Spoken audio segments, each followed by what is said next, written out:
Well, hello and welcome to the Make It Count podcast. I'm Tanya Waymeyer, your host. And today we have a guest that you are definitely going to want to tune in for. Some people talk about building. Sheila Fejeran actually does it. She's a co-founder of Powerhouse Development Group and Block Prop Global, working at the intersection of real estate development, energy, private equity, and regulated asset fractionalization, where execution matters. She's led 15,000 agents across 24 countries, driven 90 billion, that's with a B, in sales, and for 9 consecutive years ranked as the top woman globally at eXp Realty. She's also a mother, a woman of faith, and an 8-time Amazon best-selling author. And what makes her leadership different is simple. She believes peace isn't passive. It's how you build without losing what matters. Let me welcome Miss Sheila. Sheila, we are so glad to have you. Hello. Thank you so much. I appreciate it. Of course. Now, if you don't mind, share a little bit about yourself with our listeners and our watchers. Sure. So, like a lot of people, I grew up in a small town in Kentucky, farm girl, and always had a dream for something bigger. I've been in real estate for the last 25 years, doing development, residential, commercial, multifamily, all of that. Mm-hmm. Before that, I was an owner and helped build a pharmaceutical company and sold it to Walgreens. And then before that, I started out in the media business running radio stations. Oh, wow.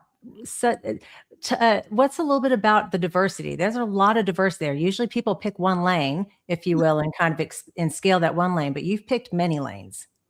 Yeah, it's kind of that stumbling into things. Sometimes that happens. Yeah. So I wound up having a client get me into the pharmaceutical side because they were going through infertility at the time, and this company was a startup company looking for somebody to help them build it. She said, I know exactly who you need. And then basically once we built and sold that, I was still pretty young, and it's like, okay, now what? We've done that, now what? And that's when I wound up getting into real estate. Started in the development side first, working for Jerry Jones, who owns a big development company here in Dallas, and a couple of other large builders before I moved on to the brokerage side. You said you were pretty young when you helped build the pharmaceuticals and sell it to Walgreens. If you don't mind me asking, around what age were you? Like late 20s, 30s. Come on now. Was the plan the entire time to build it to sell? Was that kind of the point, was the exit strategy was to scale it and sell it? Well, I was just one of the owners. The main owner, the CEO of the company, always had that vision. But I'm the executor. So I'm the one that met with all the doctors around the country and helped everybody. We actually were the first company that created mail order infertility drugs. Wow.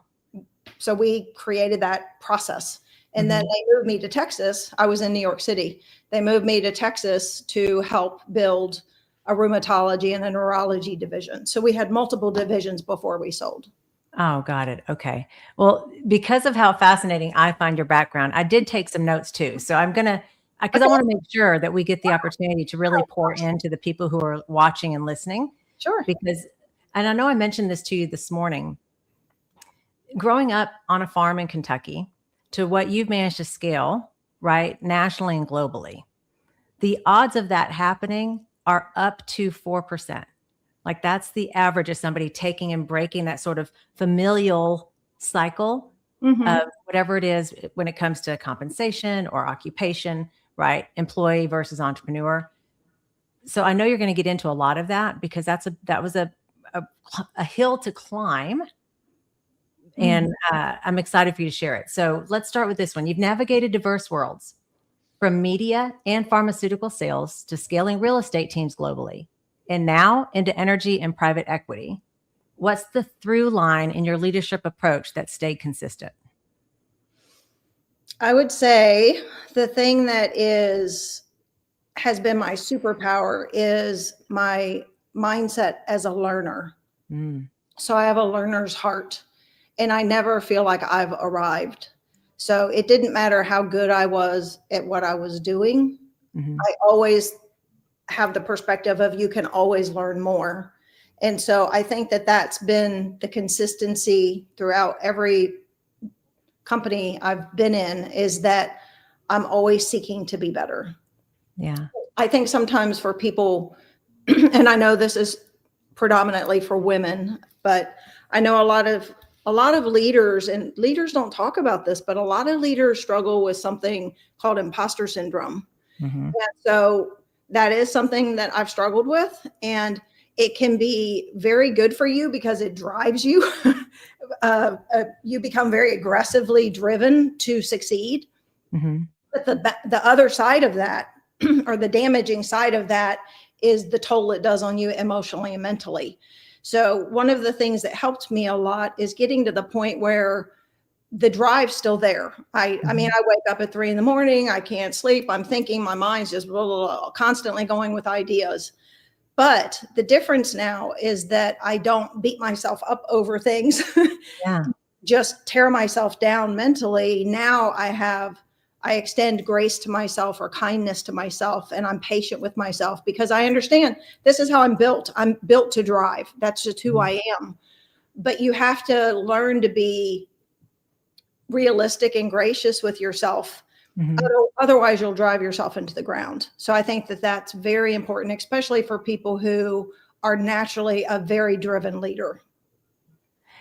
It's interesting you said give yourself grace and kindness. What does that look like for you? So you've had a situation, instead of tearing yourself down, what does that grace for yourself look like? I literally talk to myself, sometimes out loud, and just say, "Hey, listen, you did the best you could. Let's break down what could have been better, or break down what you need to change the next time." And it's not about failing. I don't look at failure anymore in the sense of you're a failure. I look at it as failing forward. Like, what can I Mm-hmm. learn from this? Kind of the whole Edison thing. If Right. he tried 1,000 times or whatever, he wouldn't have created the light bulb. So it's kind of like, what can I learn from this? What can I do better? And then my favorite 4-letter word is next. Next, let's do it. Let's keep going. Don't look back. Keep going.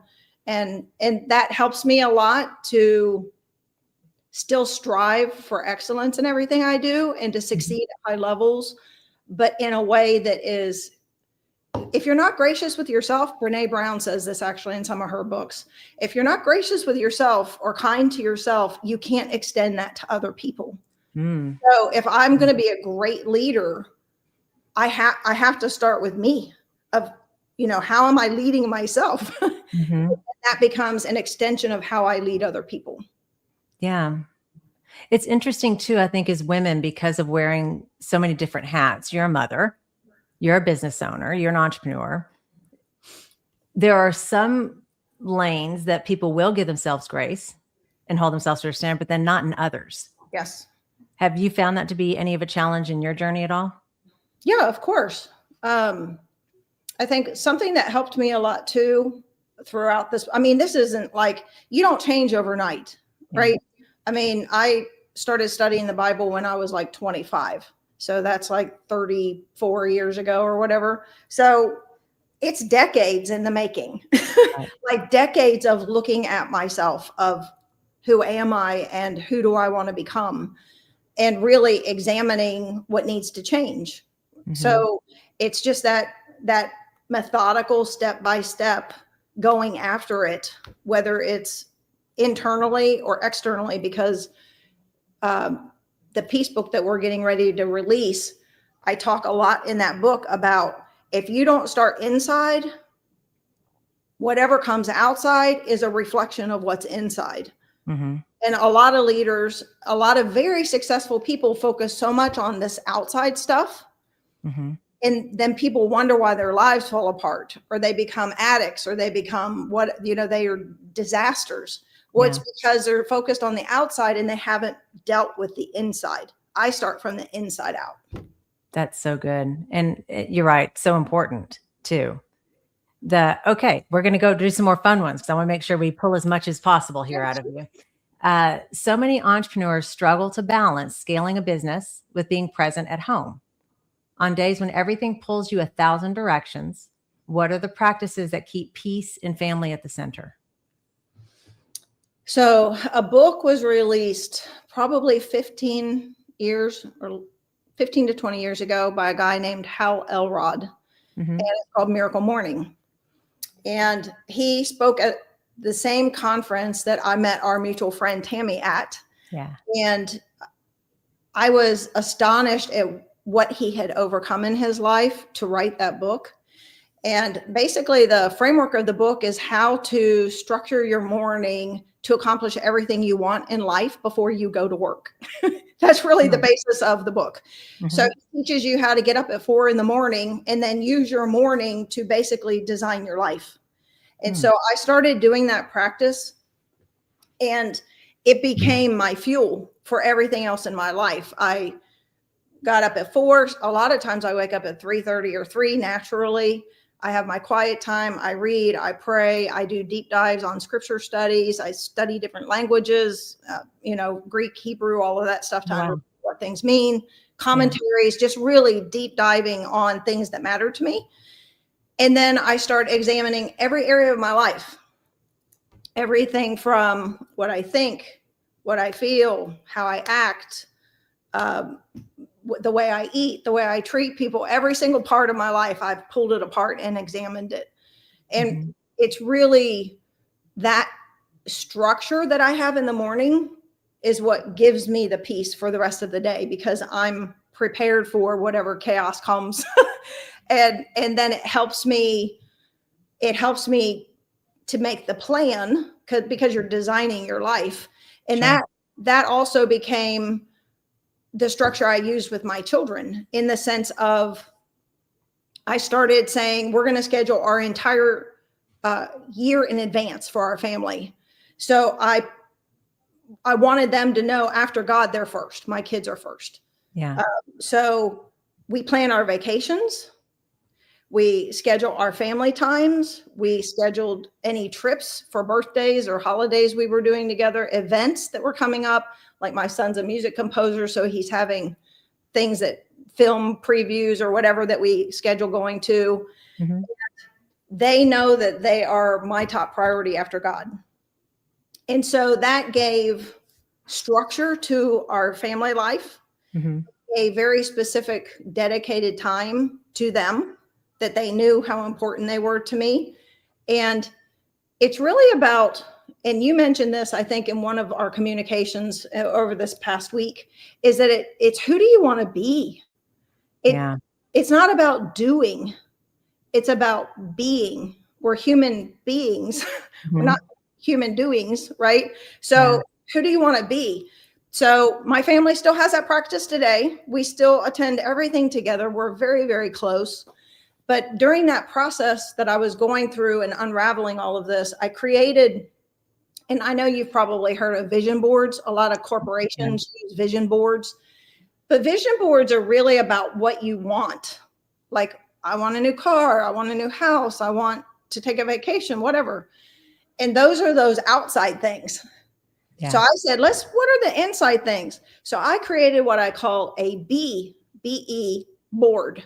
Who do I want to be?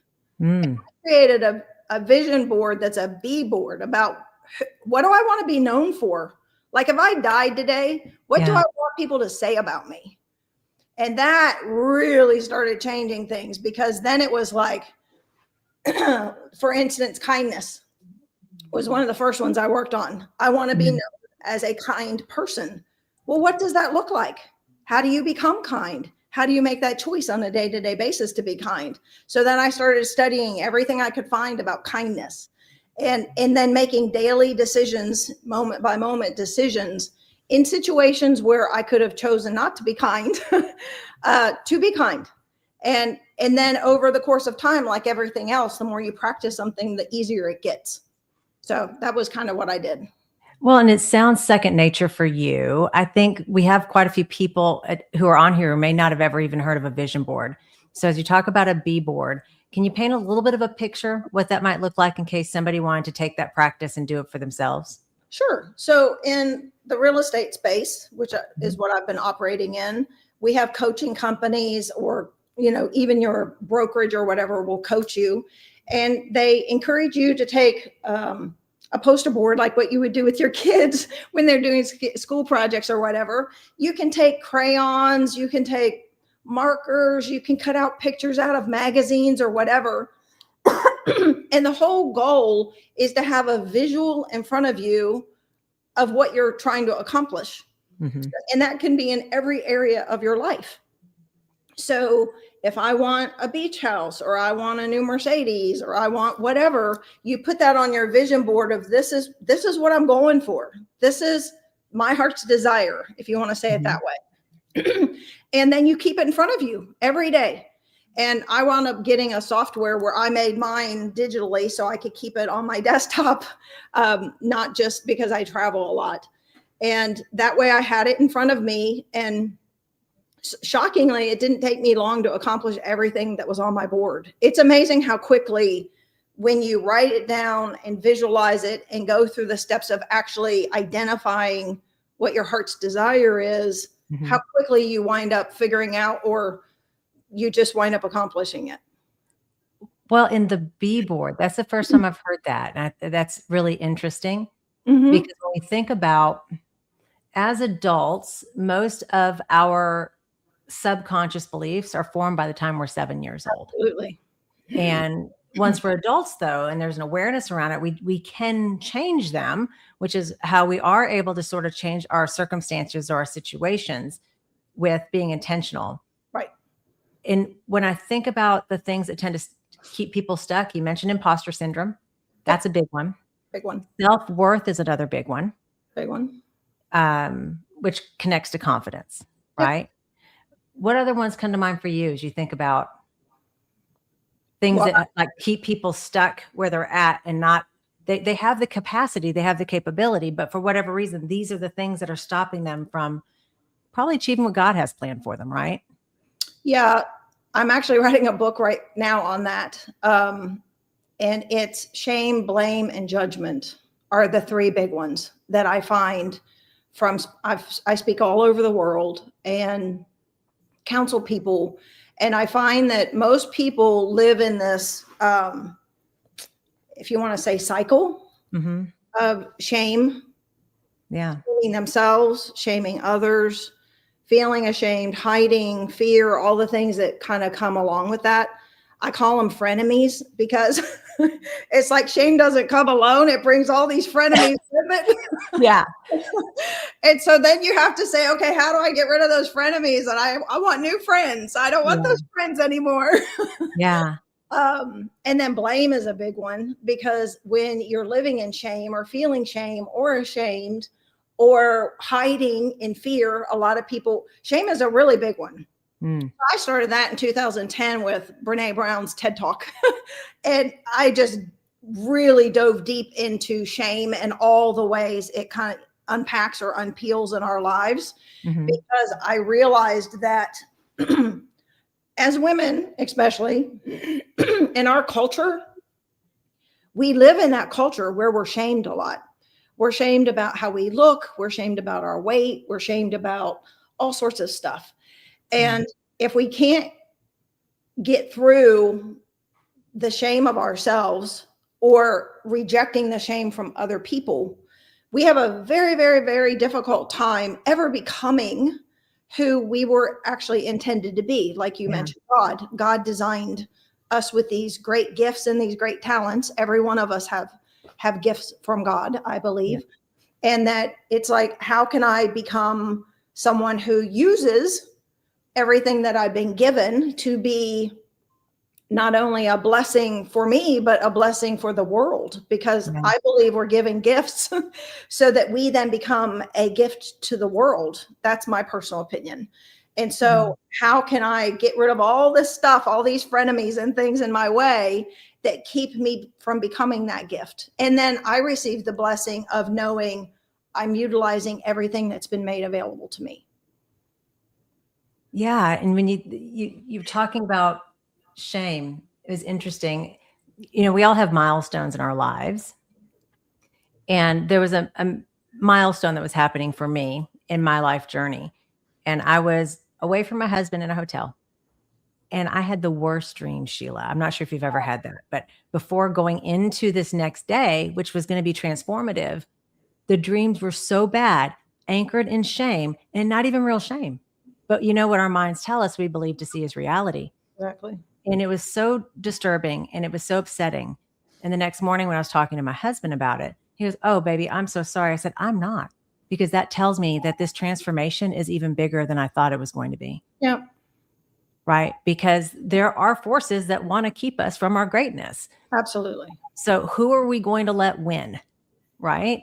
Exactly. And that's so that's kind of another way, like a perspective, right? Sometimes it's just it's a perspective or a mindset shift on that.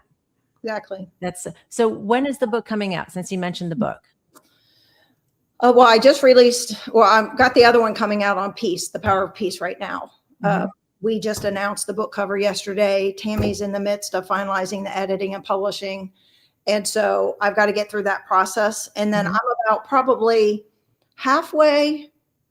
between halfway and 3/4 of the way through that next book. So it'll come out probably sometime next spring. So the book with the shame, blame, and judgment, is that the peace one that's coming out now or the next one? Nope, the next one. It's called Obstacles to Prayer. Yeah, that's good. I appreciate you sharing that too. And if no one has had the opportunity to read any of your books, you've had 8 bestsellers, Amazon bestsellers. What are kind of the themes across that? You don't have to give us all 8, but if you think back about the books that you have written, what's sort of that journey or the messaging? Well, interestingly enough, it's been all this process that I mentioned I've been going through. That's how I wound up writing books. it was just during that miracle morning time, and I just started writing from that process, because you have to process. You have to process what you're thinking and feeling and who you are and what your dreams are and where you want to go and what you need to change and all that. And it was just an overflowing, so to speak, that the books wound up coming about from me going through this whole process. So the most recent one that just came out like a month ago is called The Lord's Prayer Part 1. I actually it took me 6 years to write that book. I've been praying the Lord's Prayer for a framework for 15 years about.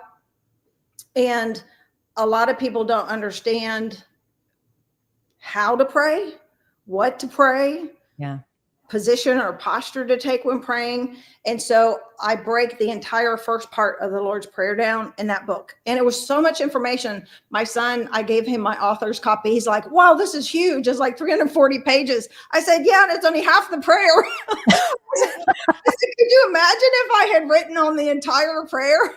But I go through the actual historical timeline, bringing everything together from the very beginning to why the new covenant came about, and every word of the prayer. I break the entire thing down. Wow. So that's the most recent one. The one before that is called Loved by God, because that was a big block for me, is again, that whole imposter syndrome. I felt like, how could God love me because I'm such a mess? And what it took for me to get to the point of actually accepting that love. And that's what helped me extend kindness and grace to myself, because he extended it to me.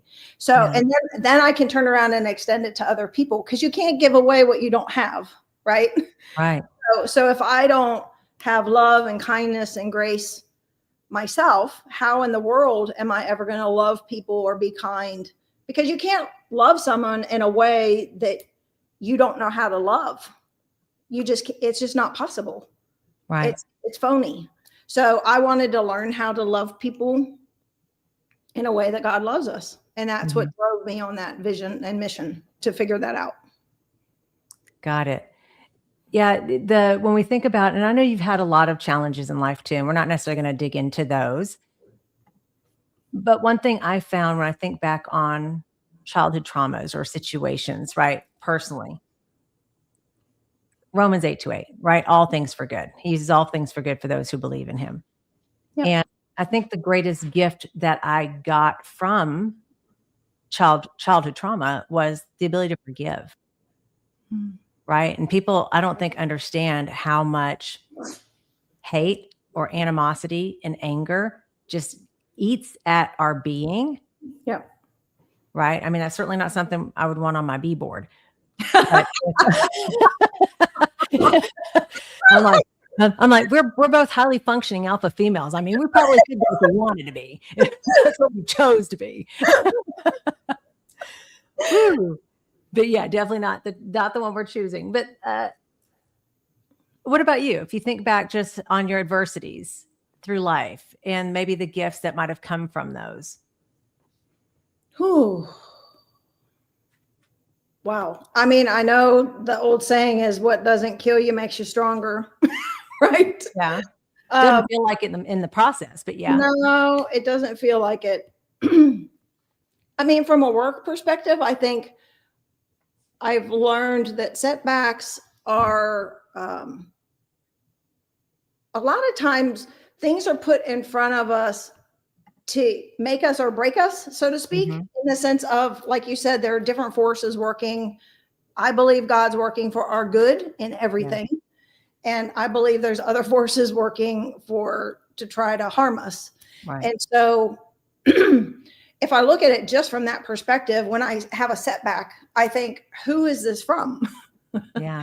Because a lot of times we actually flip roles and we blame God for things thinking that it's for our harm, instead of really being patient and examining it and saying, is this really for my harm, or was this actually meant to protect me from myself?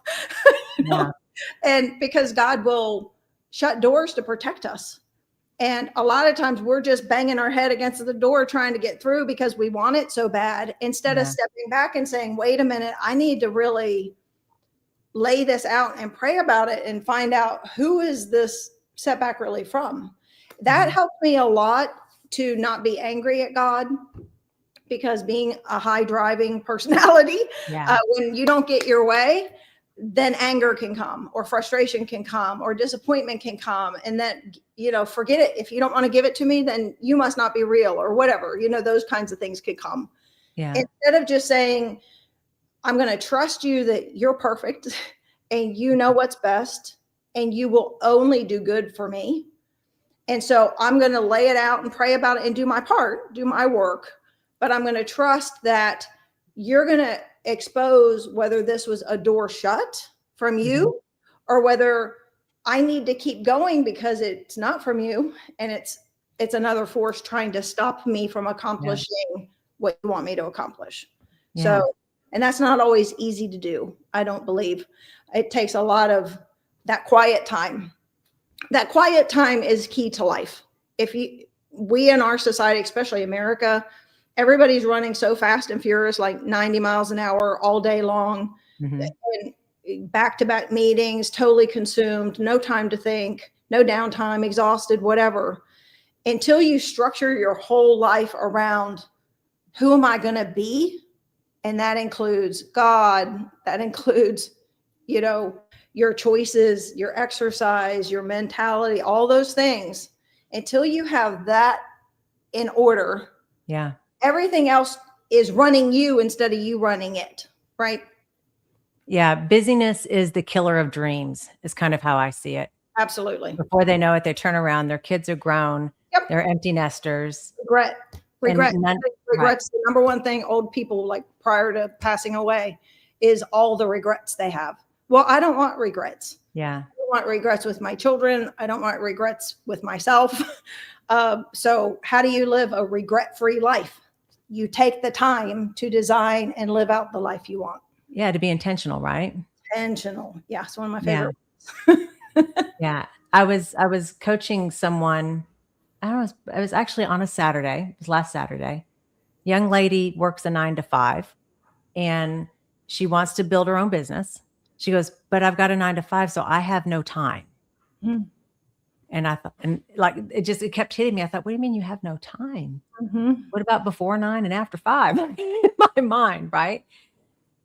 Yeah. So I think also people have to figure out, is it something that they want badly enough to do the work for it? That's it right there. Yeah. Because being an entrepreneur is not easier. Nope. How would you describe being an entrepreneur versus being an employee? Well, it's what you said. How bad do you want it?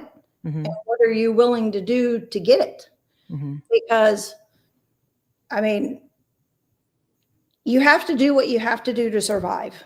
I was a single mom for most of my kids' life, right? Yeah. So I had to do certain things to pay the bills and put food on the table for my boys. Yeah. There were a lot of other things that I wanted to accomplish or achieve personally that had nothing to do with me putting food on the table. So I tell people, even coming into real estate, or my son's a composer. So I said, you know, it'd be great coming out of college to just boom, land a film and become this awesome John Williams composer. I said, life doesn't work that way. The way it works is you get a job, a job, doing something that pays your bills. Yeah. Then with the time you have allotted for the rest of the day, you have to figure out how to utilize that time to do the things and make the effort to move you forward in your goals of being a movie composer. Mm-hmm. So that was an aha for him because he never thought that, oh, I have to just do something that I don't want to do to pay my bills. And then I have to do another thing until I can get to the point where that thing overtakes the thing that's paying my bills. Yeah. Yeah. If you don't have overlap, you're going to, it's a regression, right? We see Exactly. people get out of, they leave corporate America, if you will, thinking now I'm going to do this thing because they've lapped. But the problem is they only do the one thing. And then that one-to-one trade-off typically results in having to go back. Oh yeah. I see people coming out of the corporate world wanting to be a realtor thinking, oh, I can do this. And they quit their job without having savings, without having a backup, without having a plan, and think just getting their license, they're going to be able to sell homes. It's like, no, it doesn't work that way. Yeah. So we counsel people to keep your full-time job, start at night or on the weekends, step by step, learning, growing, building a book of business. And then when that overtakes the other to where it can replace that income, that's when you switch. And so anybody in a 9-to-5, that's what I would encourage them to do. And I mean, there were years I worked 17 hours a day. Mm-hmm. So you cannot get to that goal without putting in a whole lot of extra double time effort. Yep. So that it can then replace the other income. It's not possible. Yeah, I agree. No, I agree completely. And it's not that we're saying a corporate job or a 9-to-5 is a bad thing, right? No, Just to clarify for the people watching and listening. Yeah. It's just for some people, if they have it on their heart that they're wanting to do this thing or own this thing or build this thing. Exactly. Right. Sometimes the mindset around what it's going to take isn't clear enough. Yeah. And they don't realize how much work it can be. Okay. You ready for the next fun question? Yes. Okay. Now I got to figure out which one because we don't have a whole lot of more time left. And like, oh my gosh, they're all so good. I did such a deep dive. I'm grateful that we've gotten to meet too. You did a great job, by the way, setting up all this structure of questions you had. You really did an amazing job. I just want to tell you that. I appreciate that. Okay, let's see. Well, we just covered that one. Let's see. Tell us about a real-time moment, maybe even a crisis, a setback, or a breakthrough, where choosing peace over urgency changed the outcome for your business or your team. Okay. So I have a partner that we're building it's called a market maker, which is an all-inclusive system to trade real world assets on secondary market, tokenization and fractionalization. And he and I started building blockchain 5 years ago together with the goal of building one set of products. And then that CEO kind of went to the wayside. So then we started building a couple other CEOs. And then we decided to move to the fractionalization side instead of just the blockchain side and helped a CEO with that. And that became very clear that CEO just couldn't get it past the goal line. And so finally I'm like, listen, we need to just stop. We need to just build it ourselves from scratch. You know, you go a couple steps backwards to go forward. And we need to have our own dev team, our our everything from scratch, literally, that we own the whole system, every piece of the system. And I'm so grateful we did that. But that's one of those setbacks where it's like, oh, we've been doing this so long. I wish we would have just been able to launch one of these companies. Yeah. And, you know, how people always say, well, you were an overnight success. And I'm like, yeah, we've been building for 10 years and now you're seeing it. That was an overnight success. So I guess for me, I think of it from the perspective for leaders is that if you have a vision, and you know there's something that you have that you can offer value that you want to build, and the marketplace doesn't have it or doesn't offer it yet. And if you want to do it the right way, it's okay to take the time and go through the process, even though it's arduous, right? To spend the money, build it yourself, do it the right way, do it the way you envision, so that when it comes out the other side, the product does exactly what you want it to do. So it's almost like you have to have the patience and the piece together, right? To get to that ultimate goal. And what seems like a setback, I look back over these last 5 years of all the things we built and people we've met and connections we've made. I'm like, oh my gosh, all of that. If we had not done all of that, we could not build what we're building today. Yeah. All of that gave us the ability to build the product that's coming out now. So again, it's all about perspective. How are you going to look at this setback? Are you going to look at it like, oh, well, I failed, I'm done? Or, okay, that was a setback. What can I learn? And what do we need to do next time? And just keep going. Don't give up on your vision. If you have a vision, if God's put something on your heart, there's a reason. There's a reason. And it's meant to be something that he put for you to build. That meaning that's your dream. That's your purpose. And it doesn't matter if it takes longer to get there. It's okay. Yeah. What came to mind for me as far as the value, as you described all of that, is endurance, right? You were saying patience and peace, and I'm sure those were inner like beings you had to have. Yep. But it's the endurance to continue as well, right? I think as a society, we're very instant gratification. And I'm generalizing, instant gratification. Absolutely. And results oriented. And if we can't see the result quickly enough, then we just kind of let it go. Yep. Right? Yeah, that's for sure. Okay. What are common misconceptions leaders have about peace as a strategy, and why do they miss the power of it? Yeah, that's a great topic. That's that new book that's coming out. And it's a book that's meant to talk specifically to leaders of organizations who want to create a peaceful workplace to help them become more successful. And a lot of people think that, I guess the misconception is that being a peacemaker doesn't always mean being peaceful. Let me say it that way. That creating a peaceful workplace doesn't mean the absence of conflict or avoiding conflict. And in my younger years, I did that. In my younger years, as a woman, again, women have to be more careful about this than men because of how we're viewed. But I was more worried about trying to be friends with people, even though I was the CEO of the company. And so I didn't always confront the things that needed to be confronted. Or it got to the point where by the time I had to confront it, I was angry or frustrated and I didn't communicate the right way and may have been mean or whatever in the way I communicated because it was all boiling in me and it just kind of came out. Yeah.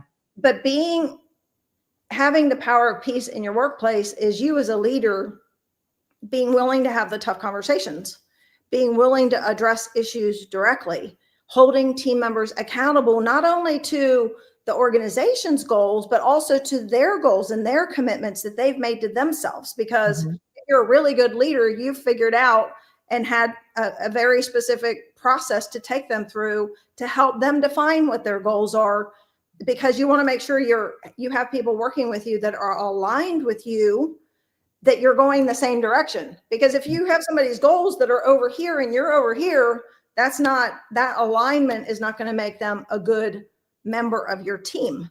So that's part of the process of making sure you have the right team members. And I think the people pleasing thing for me was that was a really big thing, based on like personality profile. Mm-hmm.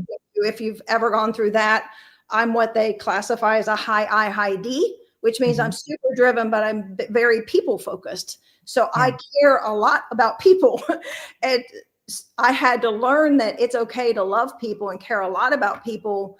You have to care enough about them that you want what's best for them, in the sense of, I don't think this organization's best for you. Yeah.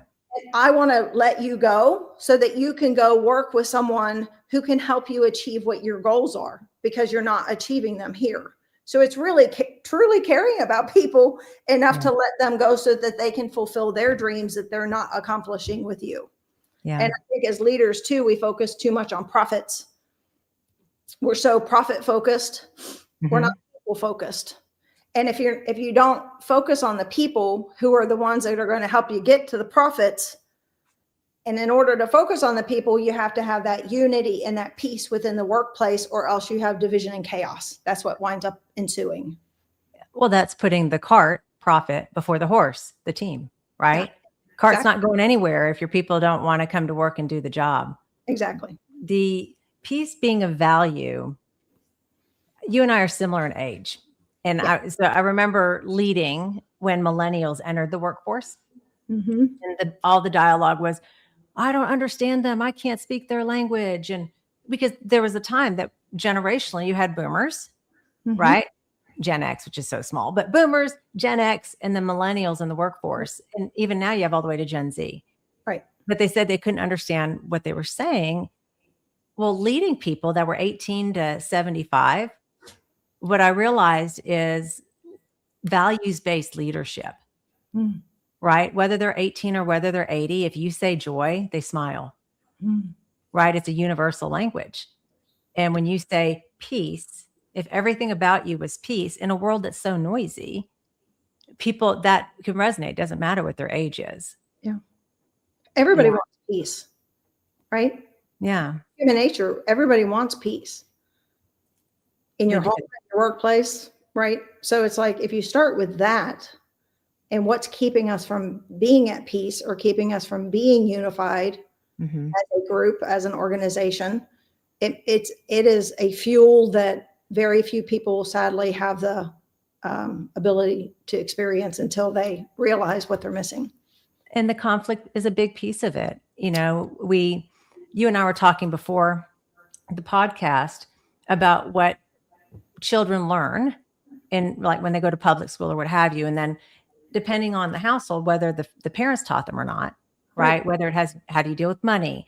You were scheduling your vacations your entire year out in advance.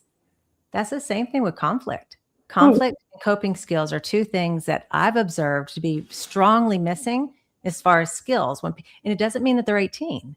Exactly. Right? It could be somebody out of college. It's somebody as they're coming into the workforce that those skills are not developed, and they are skills, right? So Absolutely. You see the pain avoidance, like you were calling it people pleasing as well. Yep. People will do pain avoidance because, like, well, I'll just ignore it. Yep. They don't recognize that conflict isn't necessarily negative. And coping skills, right? Like, that'll be fun. I'm going to ask you, what's your coping skill? So if I've got something ruminating, my coping skill is cleaning. I figured there's no harm in that, right? My house gets really clean. If I'm like really, something's on my mind and I want to try to move past it, I do my morning time. I'm very intentional with that. But that's kind of one of my coping skills, is cleaning. My husband sees me doing it and he's like, what's going on? What's going on with you? I'm like, I'm just ruminating on some things. I'm going to get it clear. I'll get it clear. How about you? What would you say? What is one of your coping skills? Reading. I'm a big reader. And if I'm really like crazy stressed, like if I'm in just a bad spot mentally, if you see me eating peanut M&Ms, that's you hit it. Ding.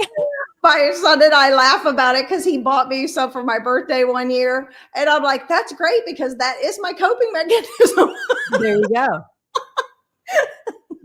So how did it become peanut M&Ms? There had to have been a moment. How did it become peanut I have M&Ms? no idea. I've never taken the time to think back when that, and it's nothing else. It's specifically just peanut M&Ms is my one thing that it's like, okay, it's going to be okay. You're good. Yeah. Well, if you ever decide to figure that out, I would love to know what it is. Just feel free to let me know. You can text me directly. All right. And I know we're getting a little closer on time. So I want to make sure we're also giving the people watching and listening some more skills too. Sure. So what wisdom would you pass to other ambitious women who want to build big, bold ventures without costing their peace or their relationships? Yes. So first, I think it's important, most important for women to be, you start with yourself. Mm-hmm. So great leaders are not born, they're made. Agreed. So if you realize that, hey, I'm not just going to pop out and be a great leader, it just doesn't happen. So then you ask yourself, how do I become great? Mm-hmm. And it's not about I'm not great. It's about how do I become great? What is it going to take for me to become a great leader? And so you start with, let's say you have a team. You start with very clear, specific standards for every single person on your team, Mm-hmm. with metrics for each task. So when you communicate with them, expectations are clear. Yeah. Most leaders, and now I've been in rooms of thousands of CEOs in every kind of industry at every level, major companies. And most leaders are running by the seat of their pants. Yeah. That I've ever met. I mean, it's shocking how big multi-billion-dollar companies are completely chaotic and unorganized. Mm-hmm. So we went through the process, and it's very painful to take that time, again, that kind of step back, Mm-hmm. and finding out every single role, every single position, every single requirement, every single competency, making sure we had metrics tied to everything so that when we would be able to evaluate them based on their implementation and the execution of it, right? It's Mm-hmm. like, how can you hold people accountable if they don't know what they're being held accountable to, right? Yeah. And then we created performance reviews based on those metrics. And then that made everything super easy because it was no longer, I'm frustrated with you, I can't stand you anymore, I fire you or whatever. Like, Yeah. you're not reacting as a leader anymore. You're not acting out of feelings or emotions anymore. You're literally operating off of a standard that they knew coming in what the standard was, and they're held to that standard. So then that's why it's like, I'm going to coach them in or coach them out in a way that is not fueled emotionally, but is based on the standard that was set and the requirements that we had. That made a huge difference as a leader, and especially as a woman. Yeah. Because for women, we have to be very careful with the way we lead, and especially strong personalities. And I am like a big teddy bear. Tammy and I laugh about this, that we're big teddy bears, but people tell me they're intimidated by me. And I'm like, what? Why in the world would you be intimidated by me? I'm like the last person that you should be intimidated by.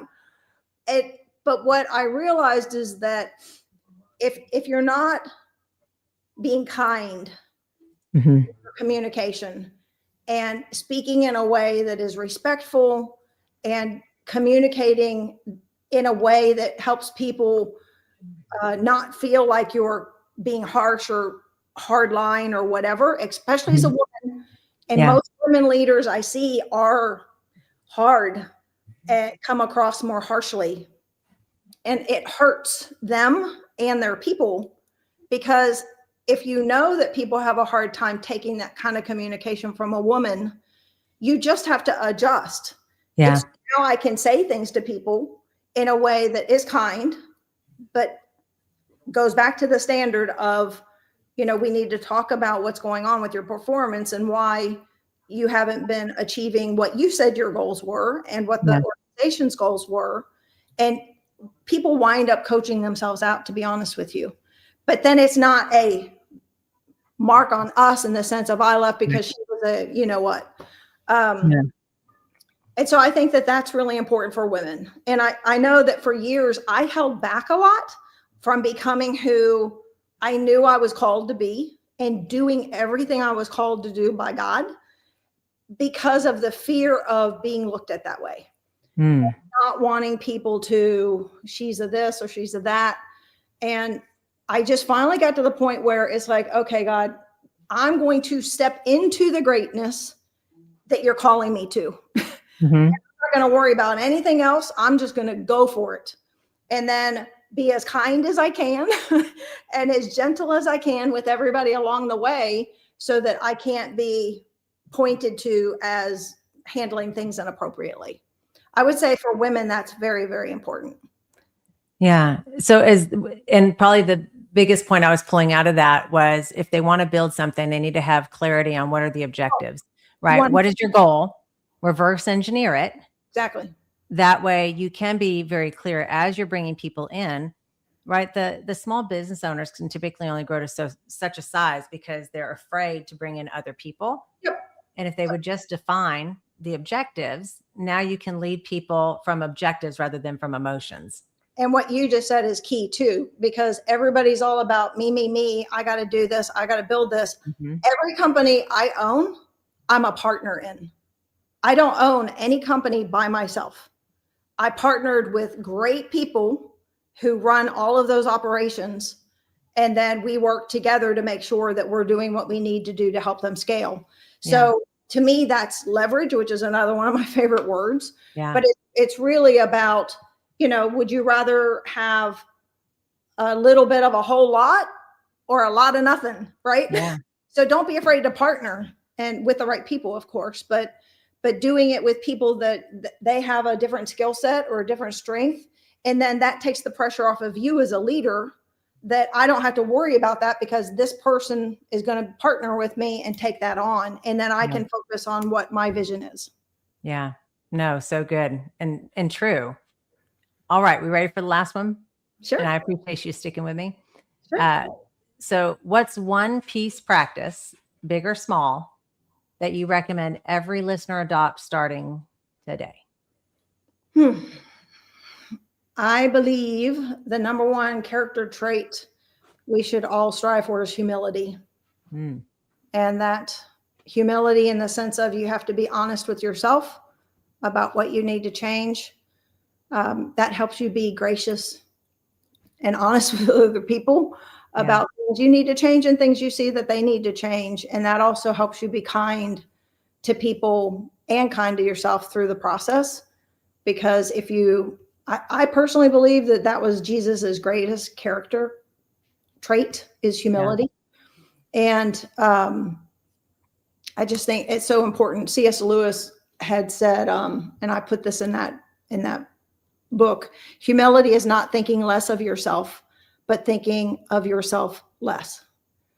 And humility changes everything. It does. And that is definitely something I think from a worldly view, so many people, all of us at some point can struggle with. Yeah. Right. Sheila, thank you so much. You're welcome. We appreciate you coming. There's already been some comments dropped about gratitude for the nuggets of wisdom. Absolutely. So we are going to say goodbye to the audience, and we'll see you all again soon.